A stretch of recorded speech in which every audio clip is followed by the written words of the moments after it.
Ladies, gentlemen, and haradrim of all ages, as we move further and further into Season 4, there are more bits of knowledge that I pick up, more things that I either see other people do and realize maybe they don't know it's the wrong way to do something, or even just things that I've done myself before figuring it out as well. So today we're going to go over a nice collection of mistakes to avoid making, or just things that you may not know that could either help or hurt you as a result. Starting off from the top then, the first thing that I want to talk about is masterworking, but a specific part of it. Masterworking can get quite pricey, especially as far as actual pit materials that you need to spend on the higher ranks, and as oftentimes happens in games like this, you will eventually have an item drop that is an upgrade and replace an item that you've already invested masterworking upgrades into.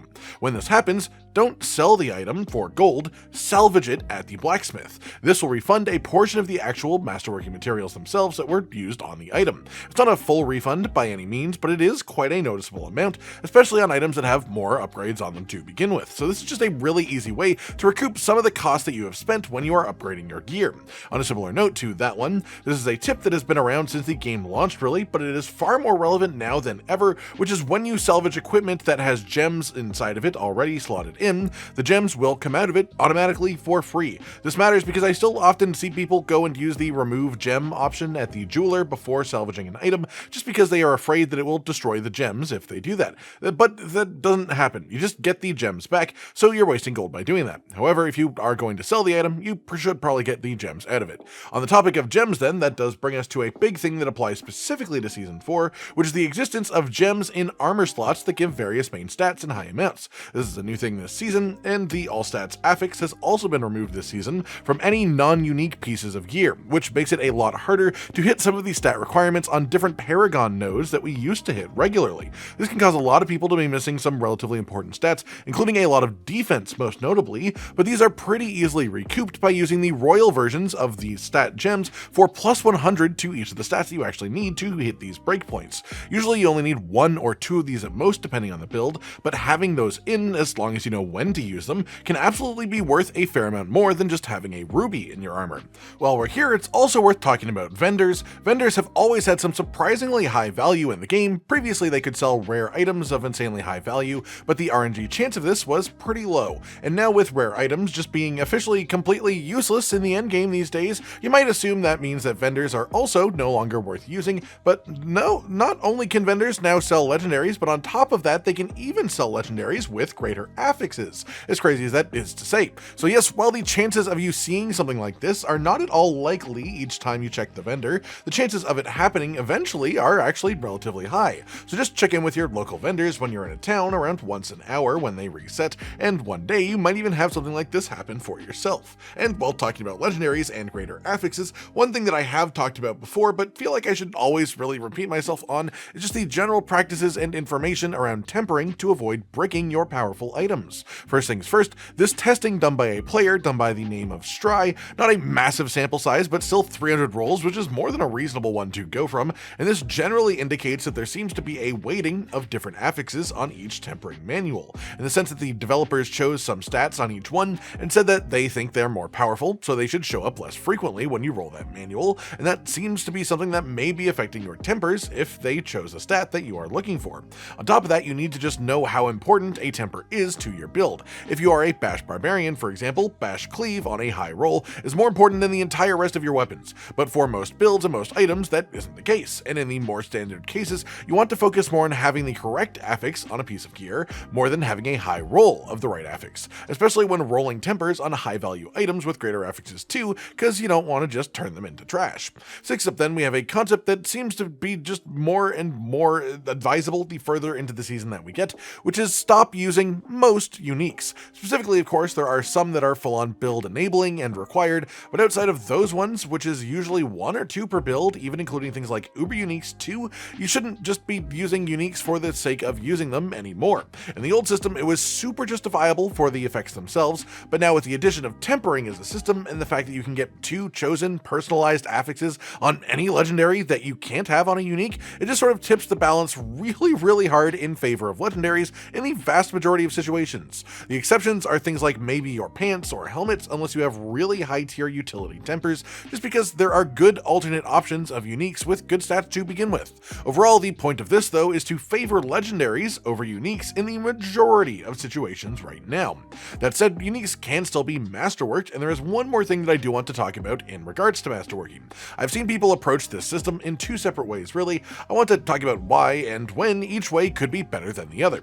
The first is masterworking for the sake of masterworking. You are using this item and you have the required materials, so why not increase its level, get its stat bonuses, and you probably don't even care where the 25% bonus major upgrade rolls and lands along the way. You just want the raw stat increases as a whole, right?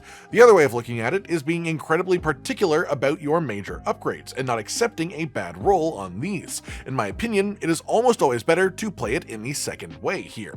The reason why is that masterworking gets really costly for materials in the higher upgrades, and those same materials can be dozens if not hundreds of rolls on lower masterworking upgrades to nail that first 25% bonus. And think about it this way, if an affix gets no major upgrades throughout the whole 12-step process, it will be boosted by around 45%. One singular major upgrade is a 25% increase in itself, so even at 4 out of 12, with that combined in with the standard upgrades, that one affix will already be at a 40% increase.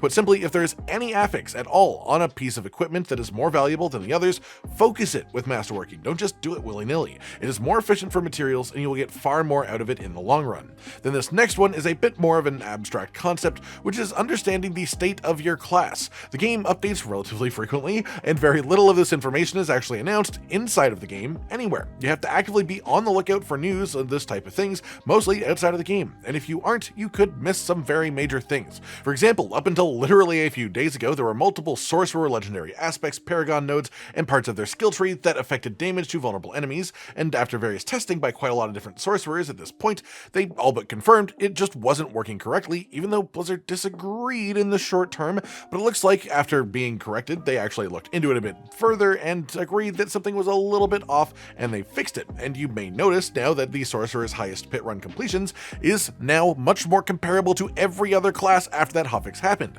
But that hotfix happened fairly quietly, and what it does was just shift the numbers for a lot of things for a lot of classes, and it was a pretty big deal. There was also a brief scare that Bash was getting totally nerfed recently in patch 1.4.1, and if that had actually happened, then anyone who was playing Bash Barbarian that wasn't paying attention to that news would have been screwed. Same thing happened recently for Rogue. Rapid Fire with Scoundrel's Kiss got absolutely ruined as a build for multiple days, and that was fully a bug admitted by the developers, but again, something that you wouldn't know about either unless you stay up to date on this information about your class, or if you're already in one of the affected builds and you find out the hard way. The point here being just try to stay up to date on things regarding your class, even outside of the game. It may be a little bit of an extra hassle, but it will help you out if you are trying to do actually difficult content. Past that, there's just a philosophy around how to make your builds in Season 4 that will entirely define how comfortably you can push deeper into the pit and into higher tiers of this activity, which is understanding your damage reduction sources. Unfortunately, this is pretty class specific, so I can't say exactly what you need to do, just in general, and some classes have more options for this around than others do, but right now the biggest hurdle for pit clearing is the boss at the end, and pretty unanimously, the toughest part of the bosses are the sort of ghostly echo mechanics that pop up and do massive damage if they hit you. The reason this happens is because these attacks aren't attached to the boss. They're essentially functioning like traps. They have no actual source that they come from, they are just damage. This means if you have things like damage reduction from vulnerable enemies, damage reduction from close enemies, damage reduction from bleeding or poisoned enemies, all those types of enemy-specific damage reductions will have no effect at all on these attacks in the boss fights. Instead, you want to focus more on generalized damage reduction or player-based things like damage reduction while fortified. These are just much more controllable and all-encompassing, and thus way better for these difficult fights. Finally then, there are two pretty rare but farmable commodities this season worth talking about that can actually be gotten together quite effectively, which are Stygian Stones, the materials that are required to summon the Torment versions of the latter bosses, the level 200 fights that drop 5 times the amount of gear that they normally would. These are incredibly rare drops from either the pit or from world bosses, but you get a good handful of them guaranteed at the end of the Call of the Wolves reputation track. The other main thing that you get at the actual very end of this activity is a Resplendent Spark,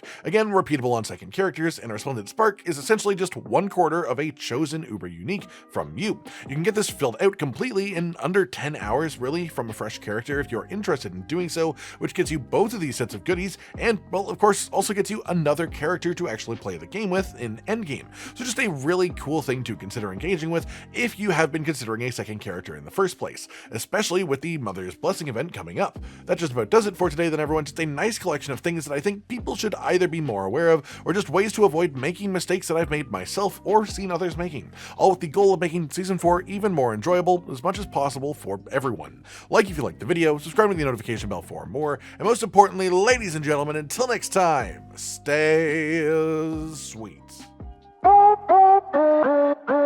Josh, Cotton, and Hollow with the videos, dropping the humor like a hammer on your tippy toes, bringing entertainment on a daily arrangement to take our insanity and turn it into entertainment. Yes, I said entertainment twice, to reiterate that it is nice to look into your faces on a mostly daily basis when you let us in your homes to make the whole world a stage.